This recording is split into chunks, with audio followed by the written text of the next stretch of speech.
Bonjour à toutes et à tous et bienvenue. Je suis Roxane et vous écoutez Vibration, le podcast pour se révéler et donner du sens à sa vie. À travers les témoignages de femmes inspirantes et passionnées, on abordera des sujets variés tels que le yoga, le chamanisme ou la naturopathie par exemple. L'idée est de vous faire découvrir différentes pratiques qui puissent vous permettre de devenir actrice de votre vie et d'oser enfin vivre vos rêves. On parlera de l'importance d'être aligné avec soi-même et ses valeurs pour s'épanouir, oser, prendre des risques, écouter son intuition et plein d'autres sujets encore. J'espère que ces conversations vous feront vibrer et sauront vous montrer que rien n'est impossible. Si elles l'ont fait, pourquoi pas vous ? Bonne écoute ! Cette semaine, je reçois la talentueuse chef Stéphanie Guimette. Confortablement installée chez elle à Paris, nous avons parlé de sa passion pour la cuisine. En retraçant son parcours, nous avons abordé plein de sujets autour de cette thématique et Stéphanie nous a montré que oui, se faire du bien et se faire plaisir, c'est possible. D'ailleurs, bien plus que possible, c'est essentiel. J'ai adoré enregistrer cet épisode, totalement déculpabilisant et plein de good vibes. Bonne écoute! Salut Steph! Salut Rox, comment ça va? Ça va et toi? Ça va bien, merci. Trop cool, je suis trop ravie de t'avoir sur le podcast. Moi aussi, ravie. En plus, on est cosy à la maison. Ouais, tu m'accueilles chez toi, Tout donc à c'est fait. vraiment super chouette. Steph, si t'es là aujourd'hui, c'est parce que t'es vraiment une personne super chouette. Oh. Comme toutes les personnes du podcast, j'imagine. Exactement. Non, ça fait un moment qu'on se connaît et du coup, c'est vrai que on se suit de près ou de loin et tu vas un peu nous parler de ton parcours et tout ça. Tu es ici pour parler principalement d'alimentation saine, de prendre soin de soi par ce que l'on donne à notre corps. Ouais, Et très important. je vais te laisser te présenter et revenir un peu sur ton parcours avant de parler plus en détail de tous ces sujets. Ok. Par où commencer? Je trouve qu'on a tous un schéma qu'on suit pour se présenter, c'est-à-dire où est-ce qu'on est né, quel âge on a, qu'est-ce qu'on fait comme métier, etc.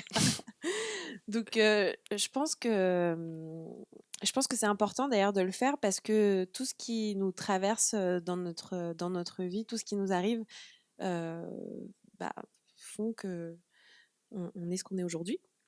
Donc, je vais partir du début. Je suis normande. Donc, je suis née au Havre d'un papa du coup normand et d'une maman brésilienne. Donc, j'ai la double nationalité, la double culture, le double passeport.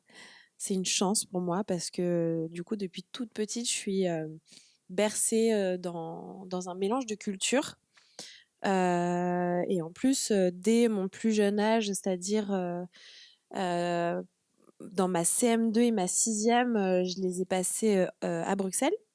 Et j'ai fait l'école européenne, donc du coup j'étais plongée, pareil, dans une ambiance multiculturelle parce que quand tu es à l'école européenne, tu es avec toutes les nationalités, les Espagnols, les Italiens, les Danois, les Allemands, etc. etc. Donc tu as des camarades du monde entier, dès très jeune, donc ça ouvre l'esprit très tôt.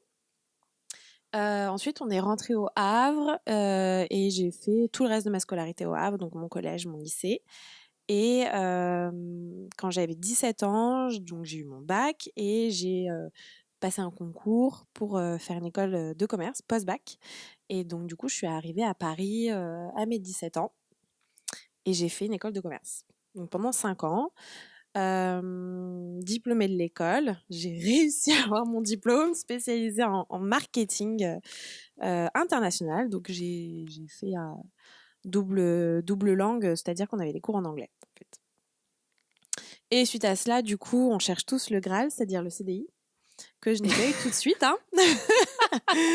J'ai pas eu tout de suite. J'ai commencé en CDD, moi, dans une agence de flacons, de design de flacons de parfum. Donc, j'étais chef de projet. J'ai échangé avec des clients de groupes dans le luxe. Par exemple, Chloé, Roberto Cavalli, Alexander McQueen, etc. etc. Et à côté, je travaillais avec des graphistes pour et des maquettistes pour créer les designs de flacons de parfum, ainsi que les packaging et le merchandising.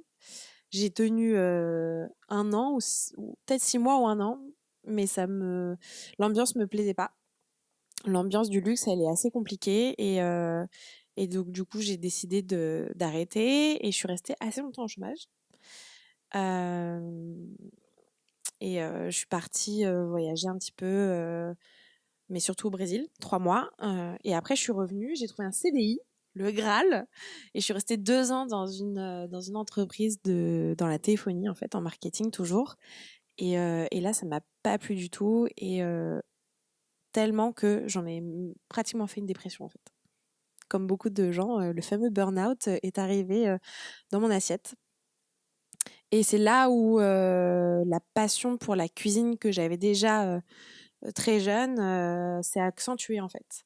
Heu, Pas seulement moi en tant que cuisinière, mais surtout au début, et ça peu de gens le savent, dans la recherche de restaurants parisiens. Si, Toi, c'est tu sais? vrai. C'est d'ailleurs via ça qu'on s'est rencontrés. Ouais, c'est via ça qu'on s'est rencontrés. Toi, tu travaillais chez Café Pinson, donc tu étais dans le milieu, au final. Ouais, exact. Un des premiers restaurants végé de Paris, que je fréquentais souvent d'ailleurs. Mmh.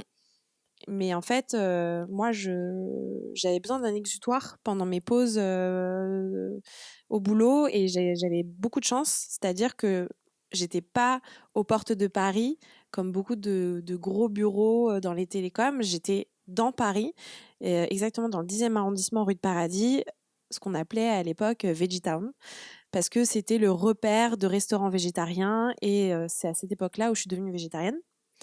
Et donc, je me suis amusée à tester plein de restos dans le quartier. Même, je suis allée au-delà du 10e arrondissement parce que je me permettais de prendre des grosses pauses tellement j'en pouvais plus. Et donc, je testais des restos et je faisais des feedbacks vidéo en story Instagram. Et en fait, c'est à l'époque où les blogueurs food commençaient vraiment à prendre de l'ampleur. Et donc, du coup, je suivais un peu leurs conseils et je me suis rendu compte que les avis étaient hyper biaisés, en fait, parce qu'ils étaient invités ou voire payés. Et donc, du coup, j'ai fait ma rebelle, si je peux dire ça, franchement, entre gros guillemets. Et du coup, j'avais testé des restos et à chaud, je me filmais juste après avoir mangé et je donnais des vrais retours. Donc, je validais ou je ne validais pas l'adresse selon ma propre expérience, hein.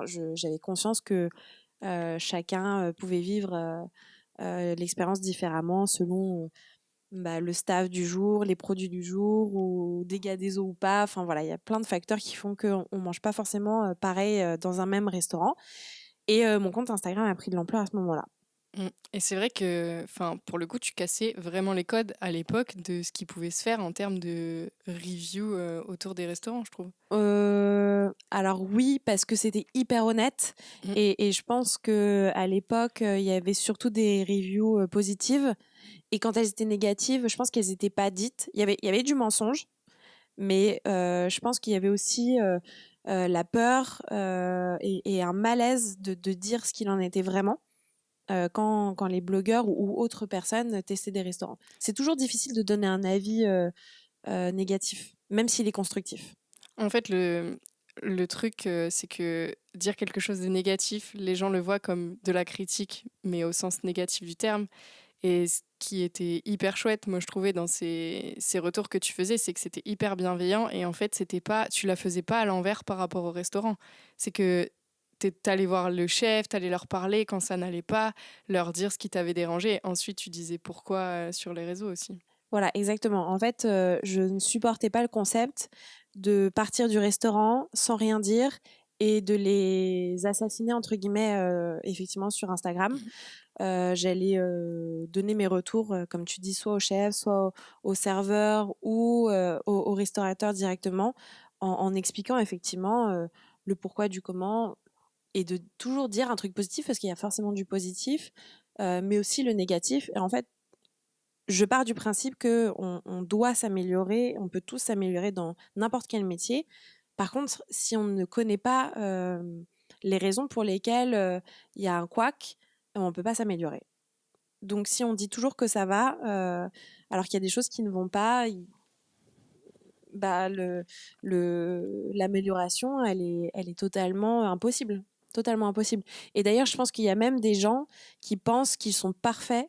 Et c'est pour ça qu'ils ont du mal à accepter la critique. C'est qu'on n'a jamais osé leur dire que ça et ça n'allait pas. Et du coup, ils tombent des nues. Mais il faut savoir que, allez, 98% des gens vont répondre à un serveur qui va te dire « Tout s'est bien passé ? Oui, oui, merci beaucoup. » Est-ce que y a beaucoup de personnes qui vont dire « Ah bah excusez-moi, mais en fait mon poisson il est trop cuit ou il est pas assez cuit ou ça a été servi froid alors que c'était censé être servi chaud, etc., etc., etc. » Et ça c'est très difficile pour les gens de le dire. Alors je pense que la plupart des gens n'osent pas le dire parce que pour eux ça n'a pas un intérêt ni un enjeu important. Ils s'en fichent. Mais moi qui suis passionnée et qui a un profond respect pour le métier, je trouve que c'est limite leur rendre service que de dire bah excusez-moi mais aujourd'hui il y a eu un couac et de le dire dans le détail mais bien sûr avec une bienveillance totale parce que ça va, on sauve pas des vies, c'est juste un plat et il y a pas d'enjeu vital là-dedans, mais on peut tous faire mieux dans notre métier. C'est clair. Du coup, tu faisais ça, les reviews sur Insta, en même temps que tu bossais dans la téléphonie, Ouais. qui te faisait Beaucoup plus de mal. que... Ouais, beaucoup de mal. Et en fait, un beau jour, je vais tester un énième restaurant et un brunch d'ailleurs, dans un coffee shop rue Jean-Pierre Timbaud qui s'appelle The Hood. Et en fait, je me rends compte que la personne qui cuisine ce jour-là, elle n'est pas du tout chef permanente dans ce restaurant. C'est un pop-up brunch, c'est-à-dire qu'elle est là que pour le week-end et que c'est son hobby de cuisiner et qu'elle a un tout autre métier et qu'elle est là juste pour le samedi et dimanche pour voilà cet événement spécial. Et là, je me dis, ah, je veux tester ça. Je veux tester cette expérience. J'adore cuisiner. J'adore aller au resto.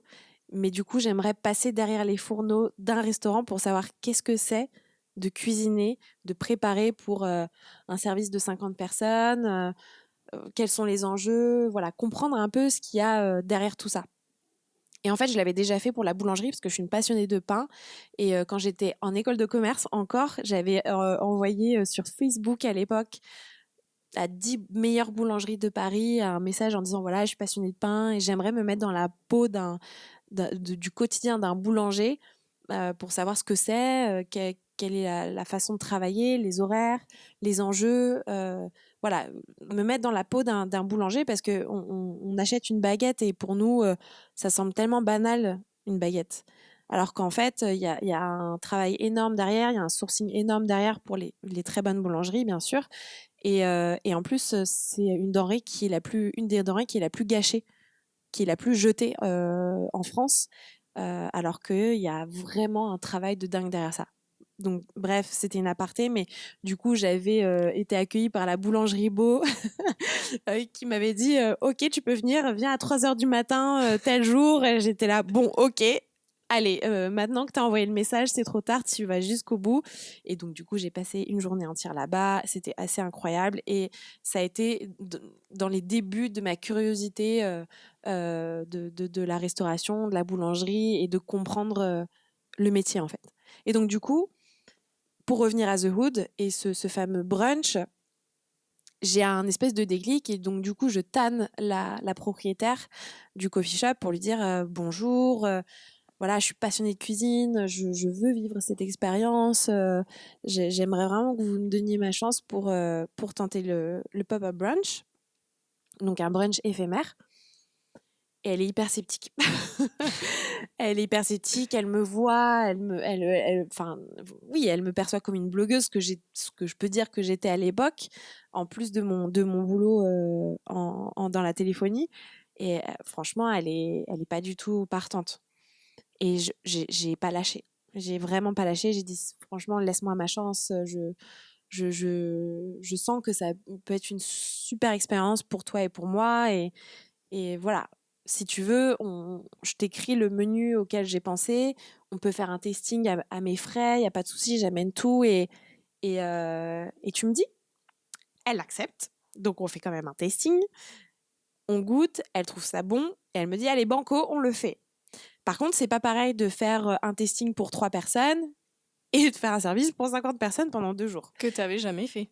Que j'avais jamais fait. Et en fait, je me rendais pas compte de l'ampleur du travail. Et en plus, c'est 10 fois plus dur pour quelqu'un qui ne l'a jamais fait.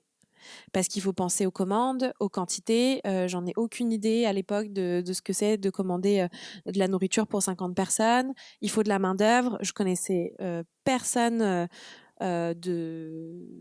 tu vois, de mes amis qui pouvaient m'aider. Mais comme j'avais testé plein de restaurants et que en fait, je m'étais fait amie avec des chefs, des restaurateurs, etc., j'avais demandé à 2 chefs, de très très bons chefs, de venir être mes commis pour mon brunch. Je pense que ça faisait des années qu'ils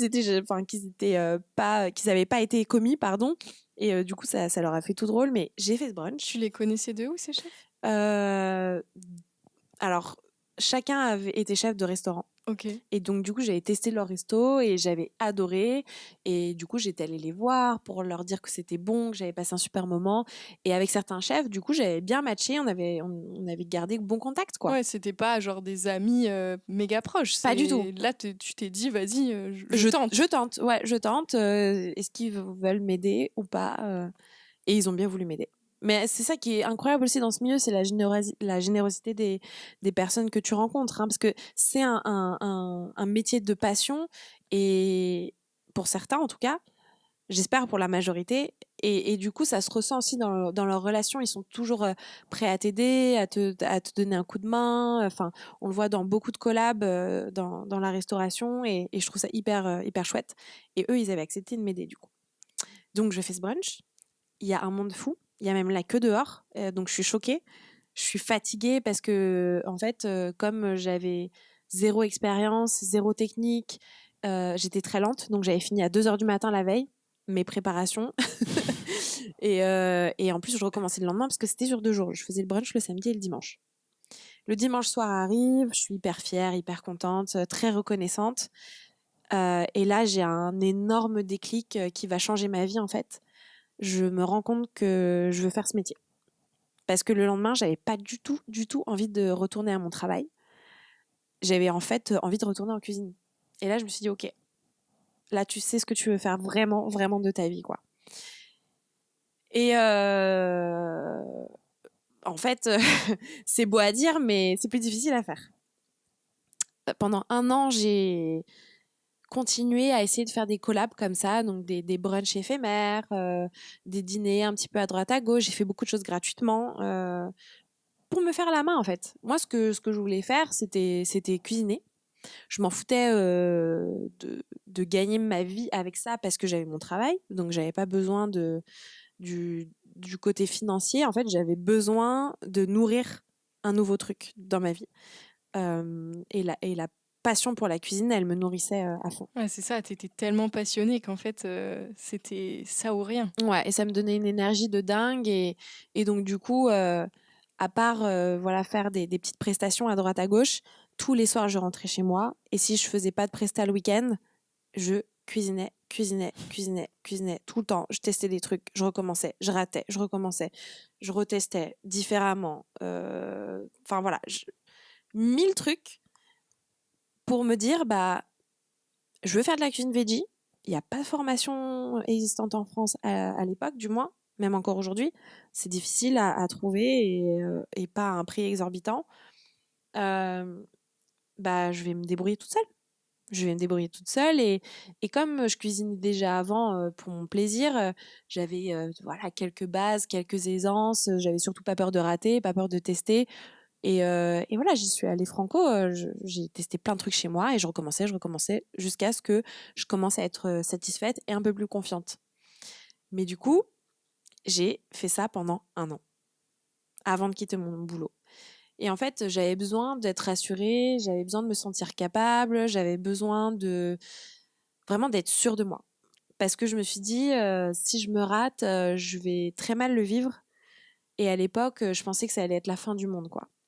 Aujourd'hui, avec le recul, je me dis, bah non, t'avais un CDI, t'avais fait une école de commerce, t'avais de l'expérience dans ce que tu faisais en marketing, t'aurais pu aisément trouver autre chose. même si tu t'étais raté dans ta quête de, de métier de la cuisine, quoi. Alors du coup, un jour, je me réveille, mais ça, c'était incroyable. Je me souviens très très bien, je me suis réveillée un matin avec encore ce déclic de dire aujourd'hui, je dis à mon boss que je démissionne. Je me souviens. Mais je me suis réveillée comme une révélation, comme un élan, comme quelqu'un qui te pousse et qui me dit c'est aujourd'hui quoi. Today is the day.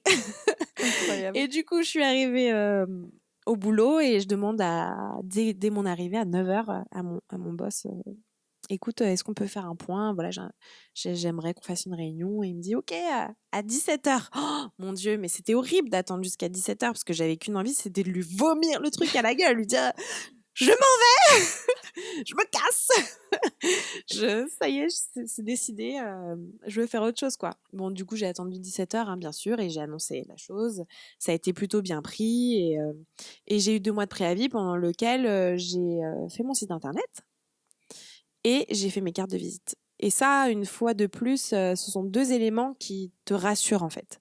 Dans un début de carrière, tu as besoin d'avoir Tangible. Oui, tu as besoin d'avoir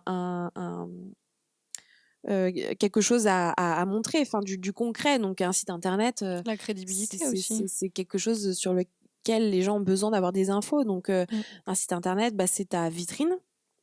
Et moi, j'aimais beaucoup aller dans des événements culinaires, autour de la gastronomie, faire des salons, des séminaires. Donc, la carte de visite aussi, pour moi, c'était essentiel, quoi. Mais après, vient se poser la question et surtout le syndrome de l'imposteur. Parce que tu mets quoi sur ta carte de visite? Tu mets quoi sur ton site internet, sachant que tu n'as pas fait grand-chose de ta vie dans ce métier, quoi. À part faire effectivement des petites prestats traiteurs, chef à domicile, événements brunch, mais t'es novice, complète. Et surtout que tu as conscience que dans ce milieu, et en France, si t'as pas de diplôme correspondant à ton métier, c'est très très compliqué de percer et même de s'introduire dans un restaurant, dans une conversation même avec d'autres chefs, c'est hyper compliqué. Donc à l'époque, j'ai 24 ans, je suis autodidacte, je suis une femme et je m'apprête à plonger dans le grand bain de la restauration, milieu hyper masculin, parisien, fermé, plutôt fermé. Et voilà quoi. Végétarienne. Et en plus, pour la cuisine végétarienne, qui à l'époque était encore assez niche, très niche même. Il y avait que très peu de restaurants et quand on te dit aujourd'hui tu manges que des graines, bah faut savoir qu'à l'époque c'était 10 fois pire que ça. Donc ouais, je me lance là-dedans. En fait, je me souviens très bien, 3 jours avant mon départ de l'entreprise, j'ai une crise de panique. J'ai une crise de panique, je me dis mais qu'est-ce que j'ai fait? Donc je me résume tous ces faits bloquants, c'est-à-dire donc femme, 24 ans, végétarienne, autodidacte, et je vais me lancer là-dedans. Mais quelle mouche m'a piqué? Je suis tombée sur la tête, je vais me rétamer complet. Et en fait, je me suis dit, bah, de toute façon, maintenant c'est fait. Par contre, je partais un mercredi ou un mercredi de l'entreprise. C'était en avril, c'était un mercredi, et je me suis dit, mais qu'est-ce que je vais faire le jeudi? Qu'est-ce que je fais le jeudi? Je me lève à quelle heure? Je fais quoi? Je commence par quoi? Où? Comment? Et du coup, j'avais pas du tout envie de faire face à mes angoisses et à mes peurs ou à mon possible échec. Alors du coup, je me suis booké un voyage à Berlin. Et je suis partie 4 jours à Berlin parce que j'avais trop peur de rien avoir à faire le lendemain. Et là, comme j'allais à Berlin, je me suis dit, bah, du coup, je vais tester des cantines veggie, des restaurants veggie, je vais faire un peu de la recherche d'idées et de l'inspi. Et comme ça, je me voile un peu la face, quoi. Et en fait, j'annonce sur les réseaux sociaux que je démissionne, que je me lance, que ça y est, je suis auto-entrepreneur, quoi. Et en fait, ça a été une explosion dès le départ. Et j'ai eu plein de demandes.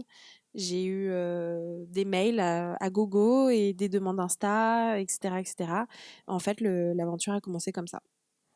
T'as tellement fait confiance, en fait, en ta passion, plus tout le travail que t'avais accumulé quand même Ouais, mais par rapport à ça. alors ça c'est quelque chose que effectivement on peut pas m'enlever, c'est la persévérance et la motivation pour tout ce que je fais dans ma vie. Donc par contre la confiance c'était pas simple parce que déjà moi j'avais des parents qui étaient pas du tout chauds. D'ailleurs je leur ai caché, hein. Je leur ai pas du tout dit que je voulais démissionner, que je voulais être chef, que j'allais tout abandonner pour ce métier. Et, jamais de la vie, j'allais leur en parler en amont. Parce que je savais que j'allais pas avoir leur aval. Et en fait, à l'époque, j'avais besoin de leur aval pour tout ce que je faisais dans ma vie. Je trouve que c'est une grosse erreur.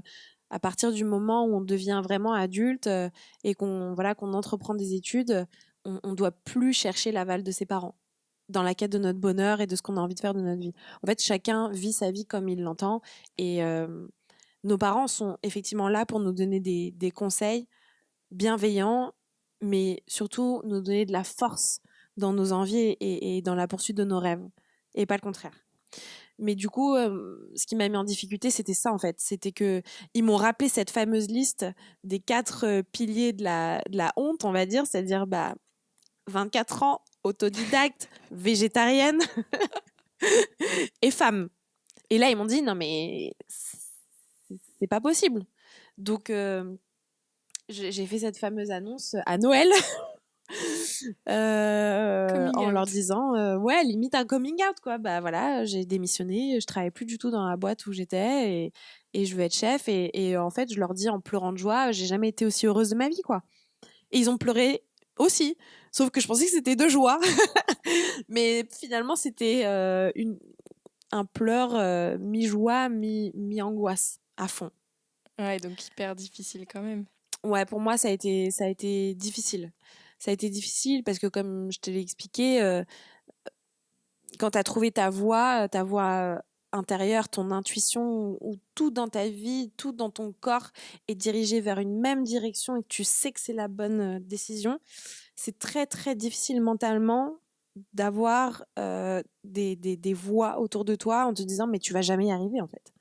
Il faut que tu fasses une école de cuisine, il faut que tu fasses ci, il faut que tu travailles dans un gastro, il faut que tu travailles dans tel et tel truc, il faut que tu ailles voir telle et telle personne. Alors que moi, je savais exactement où je voulais aller. Donc c'était hyper... j'ai l'impression de me débattre en fait. Et du coup, c'est difficile de commencer comme ça. Alors que j'avais juste besoin de force. Juste besoin d'un appui et juste besoin de... Ok, go Steph. À fond derrière toi. Qu'il y a eu que ta force à toi. Il y a eu que ma force à moi, ouais.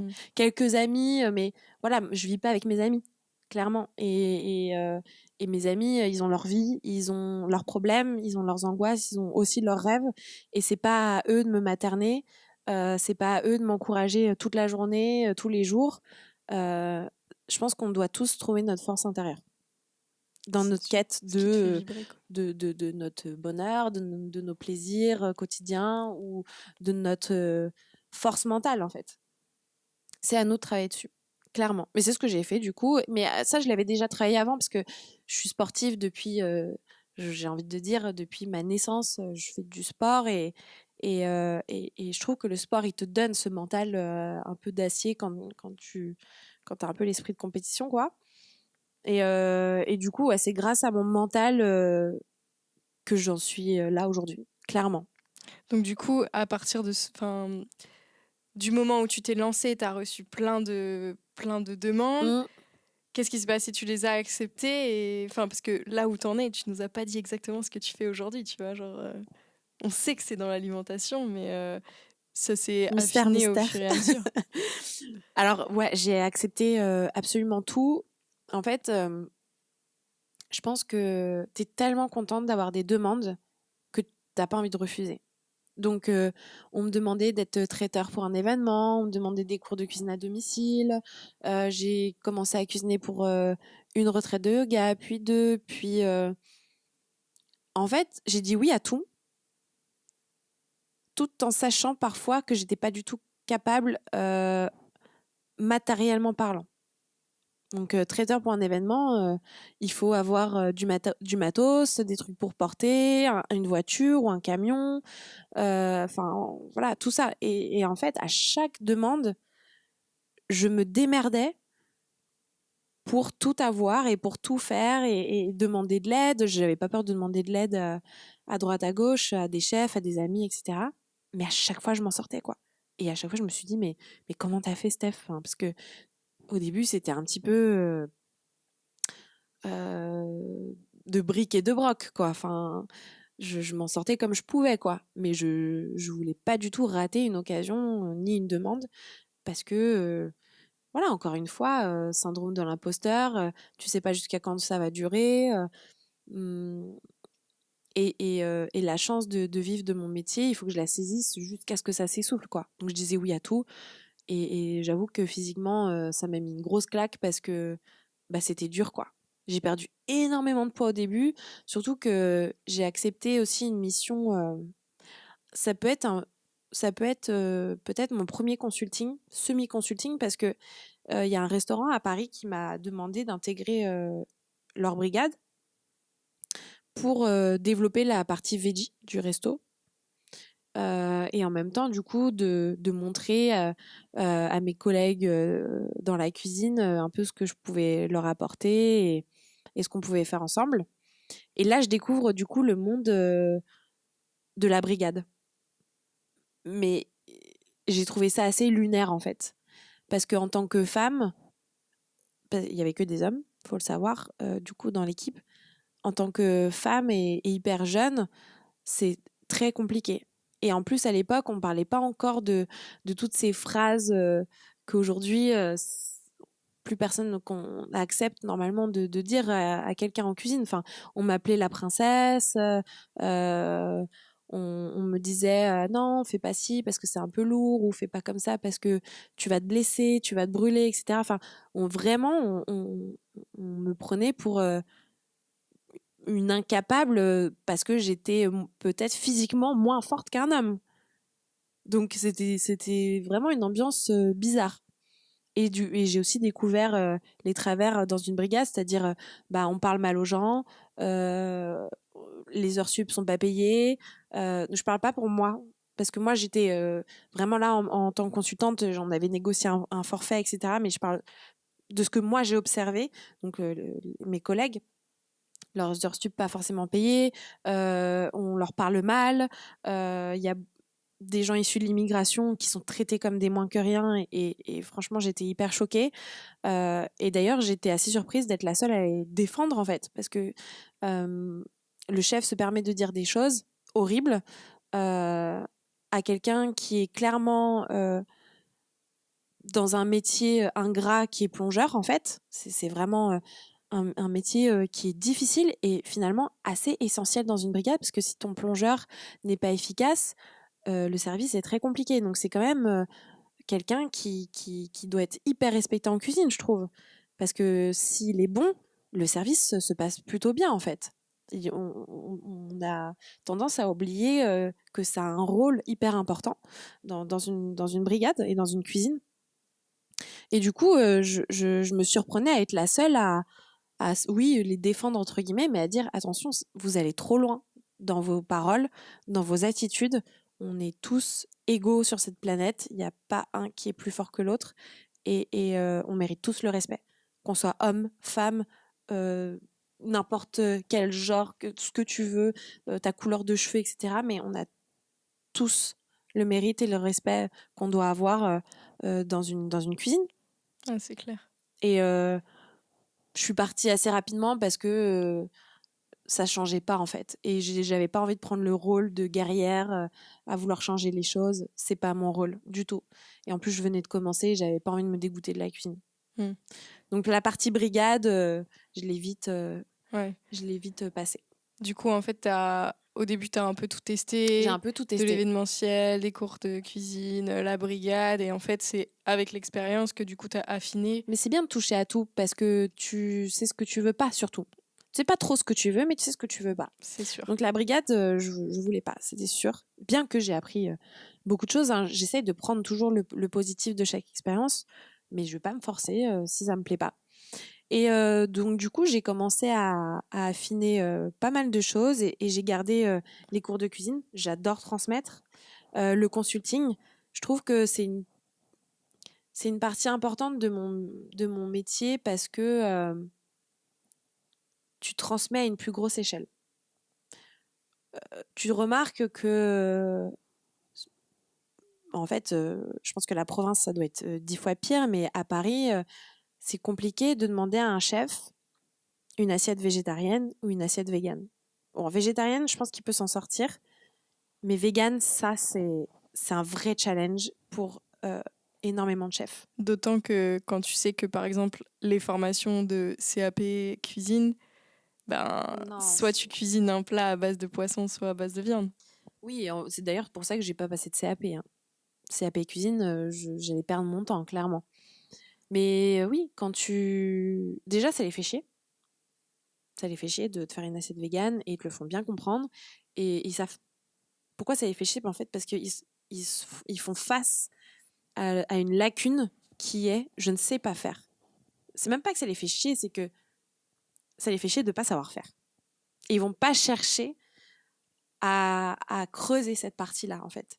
Et ce que je trouve dommage, parce qu'au final, tu peux faire mille et une choses avec les légumes, avec les légumineuses, avec les oléagineux. Et on a de la chance de vivre dans un pays où il y a énormément de variétés de fruits et légumes, d'herbes, de fleurs comestibles, etc. etc. Et c'est dommage que ça soit pas exploité par un grand nombre de chefs. Je comprends qu'on a un patrimoine, que la France, c'est aussi le beurre, le fromage, la viande, etc. etc.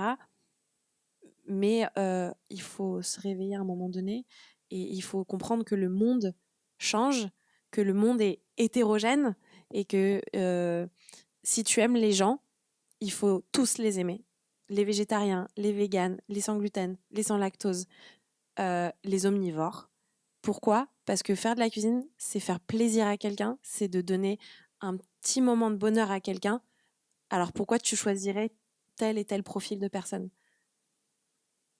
Donc moi, mon concept, c'est je veux faire plaisir à tout le monde.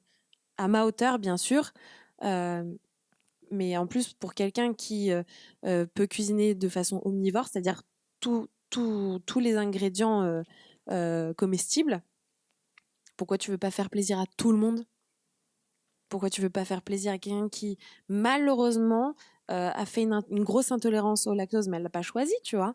Mais pourquoi tu veux pas lui faire plaisir justement de ce petit de cet inconfort qu'elle ressent, même en te disant bah, je suis vraiment désolée, je mange pas de beurre, je mange pas de fromage, je mange pas de produits laitiers.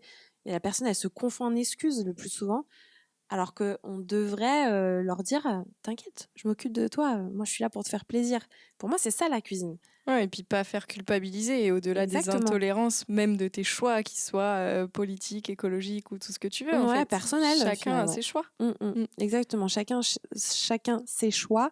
Et voilà, je trouve ça dommage que parfois il y ait ce mur en fait entre la cuisine et le client par rapport à une intolérance ou à un choix pur et C'est clair. simple. Pour moi, si tu fais ce métier, c'est pour donner un peu de bonheur aux gens et je trouve ça dommage de parfois il y a même des refus ou parfois de le faire avec nonchalance. C'est franchement dommage. Alors qu'il y a plein de possibilités. C'est clair. Mais c'est ce qu'on disait, je pense que tu fais face à une lacune. C'est dur de se dire je sais pas faire. Dans un milieu d'hommes où c'est compliqué. Ouais, où il y a un ego qui est assez monumental et c'est dur d'accepter de ouais, non, je sais pas faire. Donc c'est là que tu interviens en faisant du consulting pour des chefs, c'est ça ? Ouais, exactement. Parfois, je suis appelée pour créer des cartes, créer des menus pour des restaurants ou des maisons d'hôtes ou même pour des mariages et je forme des chefs, femmes, hommes à la cuisine végétarienne, végane, sans lactose, sans gluten. Voilà. Ok. Et maintenant des retraites de yoga aussi. Maintenant, beaucoup de retraites de yoga, énormément. En fait, d'ailleurs, c'est divisé surtout en deux parties de mon boulot. C'est du consulting. Aujourd'hui, c'est ça, c'est consulting et retraite yoga. J'en fais énormément. Énormément, c'est assez incroyable. À l'étranger comme en France. Et c'est assez dingue en fait. Parce que ma passion, c'est le sport. Et dans le sport, il y a le yoga. Et c'est vrai que j'aime énormément ce sport et ça m'apporte beaucoup de bienfaits. Et c'est cool de pouvoir, du coup, pratiquer mon métier dans cette ambiance yoga que j'adore, quoi. Ouais, et puis au final, tu partages ce moment-là avec des personnes qui vont plus te correspondre aussi que si tu choisissais des retraites ou des Alors, stages. oui et non. En fait, c'est encore une fois un problème récurrent et c'est normal parce que c'est un réflexe qu'on a tous, c'est de mettre une étiquette et de supposer un comportement. Donc, quelqu'un va supposer que je suis une baba cool, Rasta, Sarwell, parce que je suis végane. Bon, je suis pas végane, mais voilà, on va C'est vrai. considérer que potentiellement je vais être comme ça. Ouais.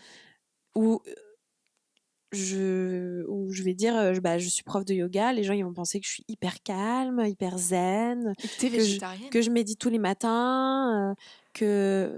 Ouais. etc. Et ah là, encore une fois, c'est dommage. C'est Clair. dommage parce que je suis végétarienne, mais bah, pour autant, j'adore le shopping, bien m'habiller, me faire belle. Et parfois, je bois de l'alcool. Voilà, enfin, ça n'a rien à voir, en fait. Ça n'a Ouais. rien à voir. On peut pas nous mettre une fois des étiquettes et en plus considérer qu'on va avoir tel ou tel comportement parce qu'on a choisi d'adopter telle et telle façon de vivre. C'est Ça n'a clair. rien à voir. Ça n'a rien à Ouais. voir. Donc, il y a des profs de yoga ou il y a des clientes de retraite de yoga avec qui ça match super bien parce que on a une personnalité qui se ressemble, on a des valeurs qui se ressemblent et d'autres où ça matche pas et c'est OK. Et c'est la vie au final. Il y a des gens avec qui on matche pas. Mais du coup, ça prouve que on pratique peut-être le même sport, mais on n'a peut-être pas les mêmes pensées surtout, et on n'a peut-être pas d'atomes crochus en fait. C'est sûr. Et Ouais, c'est c'est ok. clair. Totalement. Mais du coup, je trouvais quand même ça intéressant que tu sois plutôt spécialisée par rapport aux retraites de yoga. Parce qu'il y a quand même un discours de bien manger pour se faire du bien. Et qu'en fait, la nourriture que tu donnes à ton corps, c'est une façon de respecter ton corps, mais c'est aussi une façon de... Bah, c'est ton énergie. Donc ce que tu mets dedans, c'est hyper important. Et justement, je voulais trop en venir à ce sujet-là qui est important. Enfin, toi, en quoi, enfin, qu'est-ce que représente le bien manger pour toi et qu'est-ce qui n'est pas aussi? Alors, encore une fois, c'est une question. Alors, elle est difficile et elle est surtout très personnelle parce que aujourd'hui, on a l'impression qu'on ne peut plus rien manger. Mm. Et en fait, moi, je voudrais juste commencer par personne n'est parfait. Je ne suis pas parfaite, tu n'es pas parfaite, et aucun être sur cette planète ne l'est. Donc, si un jour quelqu'un t'a fait culpabiliser pour telle et telle chose que tu as mangé parce qu'on parle d'alimentation, n'en tiens pas compte parce que c'est ok et qu'on fait tous de notre mieux. Donc, je ferme la parenthèse là-dessus, mais elle est hyper importante et j'aimerais que la personne qui écoute ce podcast garde ça en mémoire. Tu n'es pas parfaite et je ne suis pas parfaite et c'est ok. C'est clair. C'est vraiment C'est ok. la vie. C'est comme ça. En fait, pour moi, j'ai eu un gros tournant dans ma vie quand je suis partie au Brésil faire 1 an à São Paulo. J'ai pris énormément de poids en 6 mois. Je mangeais n'importe quoi, je faisais la fête et j'avais pris genre 10 kilos en 6 mois, quoi. Truc de dingue. Et, euh, et donc, du coup, c'était en 2013, hein, donc c'était il y a un petit moment déjà. Et du coup, je me suis mise à faire un régime. Mais un truc horrible, hein, à manger des trucs vapeur, sans huile, pas de carbohydrates. Oui, là, je la refais. Pas de carbohydrates. Pas... Je faisais pas de carbo. Ouais. On parle pas de pasta, on parle de glucides, voilà. pas de féculents, etc., etc. Et en fait, j'étais super malheureuse de manger comme ça. Et c'est là où m'est venu le manger sain et le manger gourmand. Et d'abord, je l'ai imposé à moi-même parce que je me suis dit, je peux pas continuer de manger des légumes vapeur toute ma vie. Pour moi, manger, c'est la vie, c'est un plaisir, c'est jouissif de manger. Et là, je vais juste partir en dépression si je continue comme ça, quoi. Donc du coup, je me suis mise à lire énormément de livres sur la nutrition. En fait, aujourd'hui, on a de plus en plus de sujets, d'ouvrages là-dessus, mais au Brésil, ils sont hyper avancés sur la nutrition, la médecine, etc., beaucoup plus que nous, hein. Tous les soins dentaires, tous les soins esthétiques, tous les soins de la peau, la nutrition, tout ce que tu veux, le sport, etc., ils sont hyper avancés par rapport à nous. Et d'ailleurs, on le voit très bien, hein, toutes les tendances aujourd'hui qui arrivent, elles viennent beaucoup du Brésil, hein, les massages, les soins esthétiques, etc. C'est des choses qui existent depuis 30 ans, hein. Les drainages lymphatiques qu'on entend aujourd'hui, je les faisais quand j'avais 14-15 ans, tu vois, donc là-bas. Bref. Et donc, du coup, je lis sur la nutrition et je commence à comprendre plein de choses et du coup, à faire des recettes selon ce que j'avais lu, selon ce que j'avais compris. Et c'est comme ça que que ça a commencé, en fait, hein. En 2013, j'ai commencé à cuisiner plus sainement, de façon gourmande, pas végétarienne, parce que je n'étais pas végétarienne à l'époque, hein, je mangeais encore de la viande, etc. Mais voilà, j'essayais de manger de façon plus saine.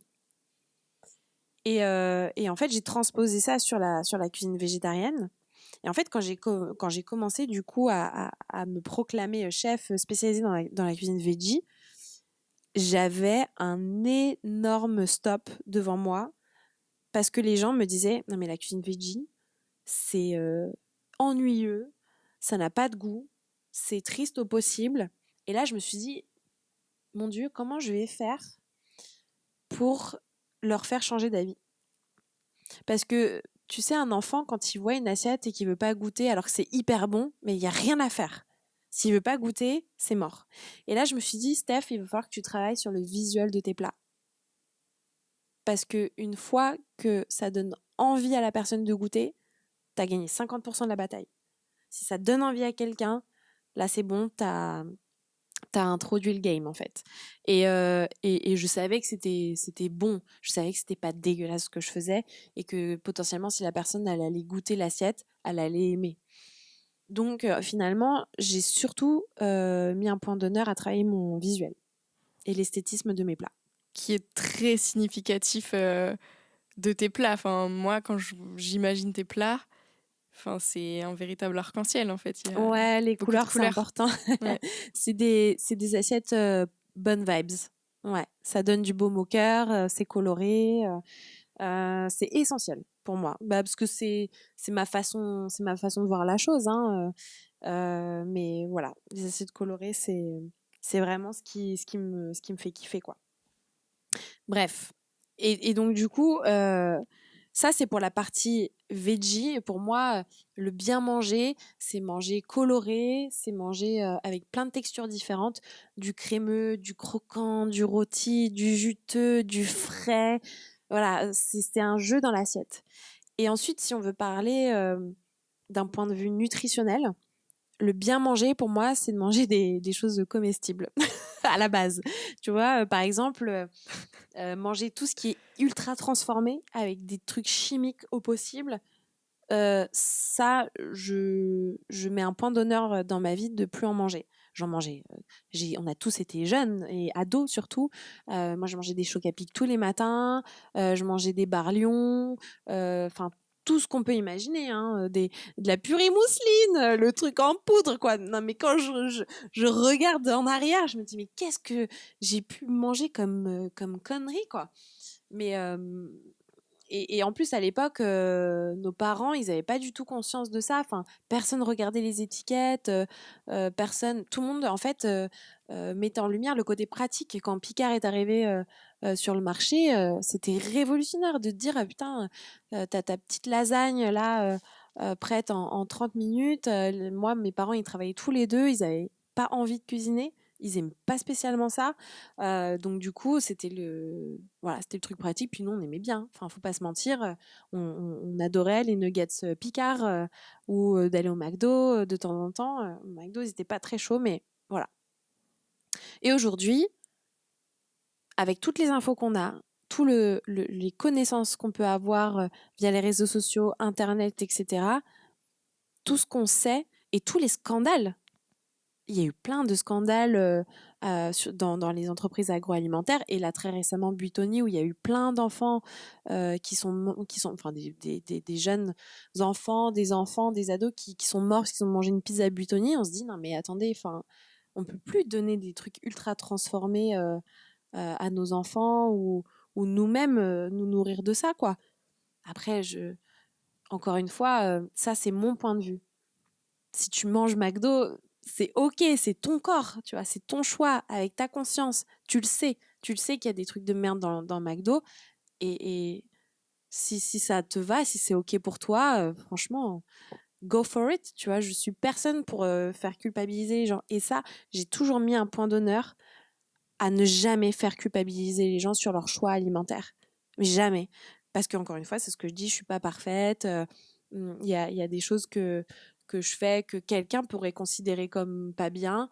Alors que moi, je pense que c'est cool pour moi parce que j'en ai envie à ce moment-là. Mais voilà, pour moi, le bien manger, c'est éviter les produits transformés, ultra transformés. Je trouve que c'est beaucoup mieux de manger une vraie glace, de manger un vrai chocolat, un vrai pain. Enfin voilà, entre un pain que tu viens d'acheter chez Ten Bells, avec un pain en levain magnifique, une super farine avec un goût de dingue et un pain à riz, il n'y a pas photo, pour moi en tout cas. Or, quelqu'un d'autre préférait peut-être le pain à riz et c'est ok. Mais ouais, pour moi, ma définition du bien manger, c'est d'éviter les produits ultra transformés. Merci. Du coup, il y a quand même une question qui me vient et que moi j'entends souvent. C'est des personnes qui vont dire ouais, je sais, non mais ok, je me renseigne là-dessus, j'ai envie de bien manger, mais j'ai pas le temps. Toi, qu'est-ce que tu réponds à quelqu'un qui te dit j'ai pas le temps et peut-être que tu as peut-être même une recette à lui partager? Si tu as le temps de scroller sur Instagram, tu as le temps de te faire manger, clairement. En fait, on a tous cette excuse du temps pour tout ce qu'on fait.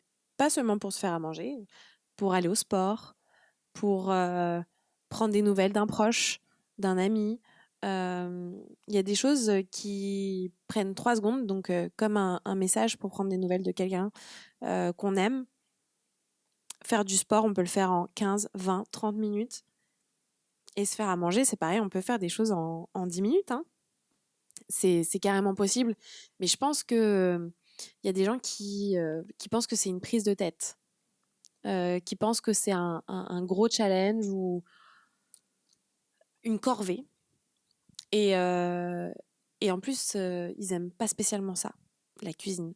Donc moi, je pense que déjà, le premier step, ça serait peut-être de prendre un cours de cuisine.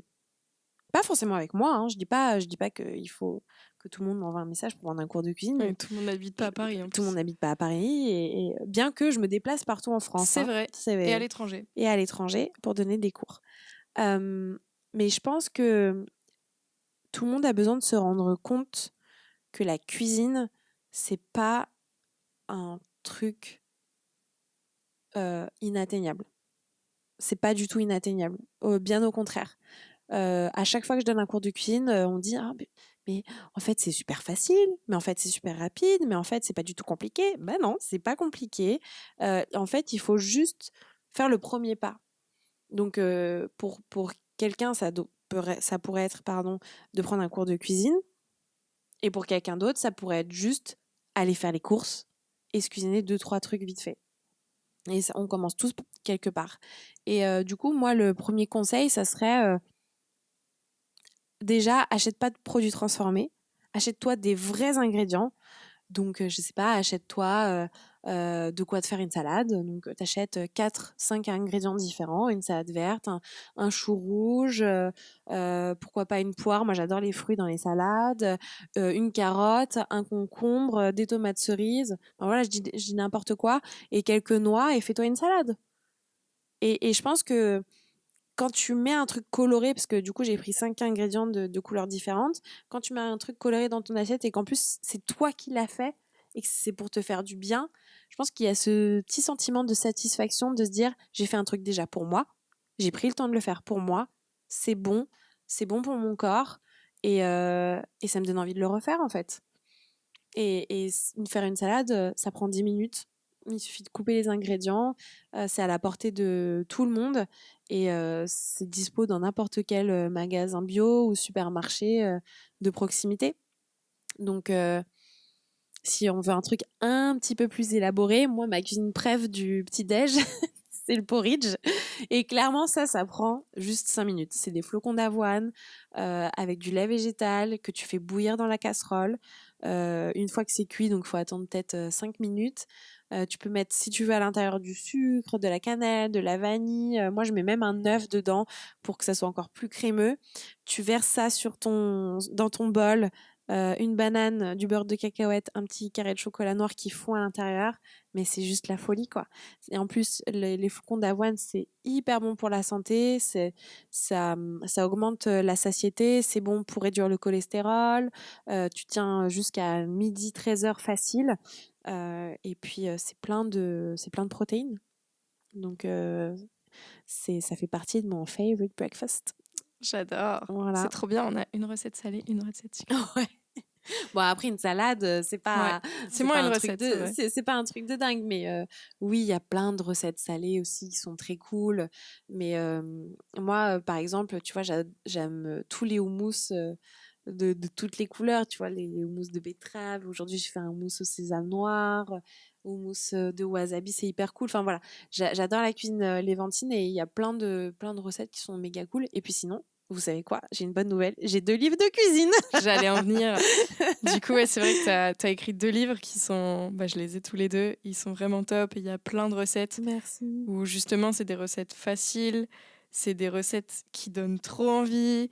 Enfin, il y a des tacos, il y a des gyoza, il y a des burgers et tout est végé, tout est coloré. Enfin, c'est pas des trucs qui prennent des plombes à préparer. Et un truc aussi qui est chouette dans ces livres, c'est bien parce que du coup, je fais la promo à ta place. Merci, que, merci. Enfin, il me semble, hein, c'est que tu les as. Donc, il y en a un autour des brunchs et Oui. après, tu compléteras. Il y en a un autour plutôt de bols. Oui. Mais c'est que tu les as classés par saison. Exactement. Et ça, je trouve ça. On n'en a pas trop parlé encore. Et je trouve ça hyper important, en fait, de prendre en compte la saisonnalité des produits. Et en tout cas, ouais, moi, je trouve qu'ils sont top. Et j'ai 2 livres de cuisine dans ma cuisine et c'est les tiens. Sérieux? Bah écoute, je suis très touchée. J'aime pas trop les livres de cuisine. J'aime cet exclu. Mais oui, la saisonnalité, elle est importante. Bien sûr qu'elle est importante. En plus, on dit que le manger, c'est un choix. C'est un choix écologique, c'est un choix politique. Enfin, on l'associe à plein d'institutions. Et encore une fois, j'ai pas envie non plus de me prendre la tête sur ce sujet, parce que sinon on commence à culpabiliser sur tout. Et j'ai pas envie de vivre ma vie en culpabilisant sur tout. Et d'ailleurs sur rien du tout. Je pense que on est tous conscients de la situation actuelle. On est tous rabâchés par les mêmes sujets et on connaît tous les moyens de faire la différence ou au moins de faire un petit effort pour la planète ou pour notre santé ou pour les générations à venir. Et donc bien sûr, c'est très bien de privilégier les magasins bio qui généralement se fournissent avec des produits locaux et donc du coup de saison. Par contre, il m'arrive mais tous les jours d'acheter des bananes et clairement ça pousse pas en France. Il m'arrive de manger de l'avocat. J'avoue que j'ai réduit ma consommation. Avant, j'en mangeais, je vais dire, pratiquement un demi tous les jours, tu vois. Et c'est en faisant des petites améliorations, des petits choix un peu tous les jours que on participe à cette amélioration et à ces petits gestes écolos. Mais encore une fois, j'ai pas envie de me fouetter tous les jours et de me faire culpabiliser par telle et telle chose que je mange. Et encore une fois, personne n'est parfait. Et par contre, c'est pas une raison pour euh, faire n'importe quoi et voilà, de dire foutu pour foutu. Je fais pas du tout d'effort. Non, non, je dis juste que c'est pas parce que je mange une banane que je suis une mauvaise personne. Bien au contraire. Ouais, c'est clair. Non, mais c'est pas du tout un discours fataliste et c'est sûr que ce qu'on entend bien dans ton discours, c'est que l'idée, c'est de se faire plaisir, se faire du bien, que personne n'est parfait. Ouais. Et je trouve que ce qui est vraiment très fort dans ton discours, mais au-delà de ça, dans la cuisine que tu proposes, c'est que c'est une cuisine colorée, pleine de joie, pleine de vie. C'est une cuisine qui fait du bien. Pas du tout C'est culpabilisante, on mange de tout, c'est ça. il y a aucun ingrédient qui est diabolisé, aucune famille d'ingrédients qui est diabolisée. Je veux juste manger des vraies choses, des choses qui existent réellement dans la nature et parce que pour moi, c'est d'une logique absolue. Mais voilà, je ne veux faire culpabiliser personne. Et d'ailleurs, il y a un truc que je trouve hyper dommage dans le milieu un peu, tu vois, veggie, vegan, bio et tout, c'est que, tu vois, on va faire culpabiliser quelqu'un qui mange de l'avocat, mais je tiens vraiment à rappeler que le café, ça pousse pas en France, le chocolat non plus, et pourtant, on en mange des tonnes et des tonnes et des tonnes et des tonnes, et ça, personne n'en parle. Et en plus, derrière ces filières du café, du chocolat, il y a énormément d'abus, ne serait-ce que le traitement des gens qui travaillent dans ces filières, les produits, etc. etc. Et je tiens juste à rappeler qu'il n'y a pas que l'avocat et le quinoa, d'ailleurs, qui est produit aujourd'hui en France maintenant, le quinoa, mais il faut arrêter de diaboliser une partie de la population parce que ça te reflète dans ton propre miroir que toi, tu vois bien que t'es pas parfait, mais sache que personne ne l'est non plus. Donc, essaye pas encore une fois, de cataloguer quelqu'un qui mange de l'avocat et des graines. Regarde toi aussi qui boit du café tous les jours, qui mange du chocolat, qui mange du foie gras à Noël, etc., etc. Ce que j'essaie de dire, c'est que je veux pas faire culpabiliser une famille de personnes ou une autre. C'est juste de se dire, arrêtons de pointer du doigt et juste encourageons-nous quand on essaie de faire quelque chose de bien.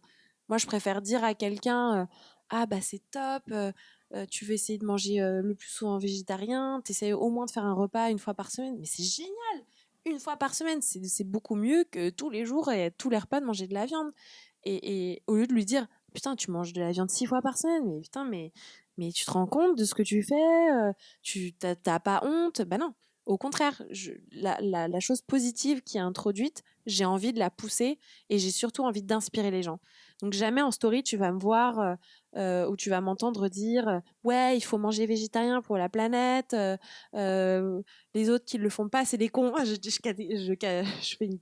Je catégorise, enfin Tu non c'est pas, je caricatures. Ouais. caricature pardon énormément la situation, mais voilà, je préfère inspirer les gens, leur montrer que la cuisine veggie, vegan, elle peut être belle, elle peut être gourmande, elle peut être satisfaisante, plutôt que d'être moralisatrice.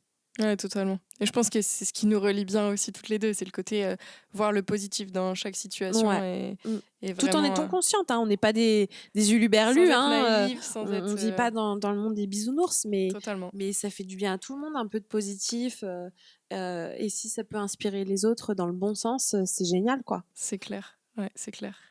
Sur ces belles notes, on arrive à la fin de l'épisode qui est Déjà. passé super vite. Le podcast s'appelle Vibration Mhm. et j'aime bien poser la question à mes invités. Qu'est-ce qui, toi, Stéphanie, te fait vibrer au quotidien? Bah, c'est facile, on en parle depuis le début et en plus c'est mon métier. C'est la cuisine, le sport, mmh et les choses simples. C'est-à-dire que j'ai un petit rituel. Quand il fait beau, j'écris un yes dans le ciel. En fait, je savoure de plus en plus la vie depuis que j'ai appris à apprécier les petites choses, les petits plaisirs de la vie, et d'arrêter la course frénétique au waouh, au gros waouh, tu vois, parce que ce gros waouh, il y est pas tous les jours. Et du coup, il est moins apprécié quand tu te fais un gros kiff à Bali, par exemple, ça devient, ouais, bof, alors que tu vois, j'essaie d'apprécier le beau temps, quoi. Oh, quand il fait beau, mais c'est un bonheur. Et je veux juste le souligner, quoi. Un gros yes jaune dans le ciel. Et yes, il fait beau, je vais passer une super journée. Voilà. Moi, ce qui me fait vibrer, c'est ça. C'est la positivité, c'est la cuisine, les couleurs et le sport. Avec des gens qui m'aiment pour qui je suis et des gens que j'aime pour qui ils sont. Waouh, merci, c'est Merci trop à beau, toi. trop chouette. Merci, Si, Roxane. s'il y a des personnes qui souhaitent